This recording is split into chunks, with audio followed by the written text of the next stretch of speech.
আমাদের প্যাকিং চলছে। ফাইনালি আমরা কালকে যাচ্ছি বাড়ি, প্রায় 6 মাস পর। সেই জুন মাসে গেছিলাম, এখন আমরা যাব। কালকে ভোরবেলায় বেরোতে হবে, একদম ভোর ভোর, মানে ভোরবেলা মানে ওই 3:30, 3:30 রাত থাকতে থাকতে বেরোতে হবে। পুনে থেকে সকাল 7:30টায় ফ্লাইট আমাদের। তো কিন্তু ব্যাপারটা হচ্ছে এখন আমরা গোছানো করছি আর কি সব। সুদীপ্তর বেশি ইম্পর্টেন্ট লাগছে যে গোছানোর থেকেও কোন জামাটাও পরে যাবে। আগে মানুষের ব্যাগটা গোছায়, কমপ্লিট করে, তারপরে ডিসাইড করে কি পরবো না পরবো। না, আগে কোনটা পরে যাবে সেটা ওকে দেখতে হবে, কি নিয়ে যাবে সেটা পরে দেখবে। ঠিক করলি কি পরে যাবি? কি ঠিক করলি?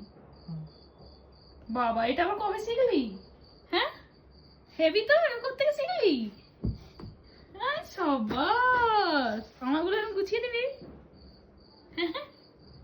কি আমারগুলো গুছিয়ে দিবি না?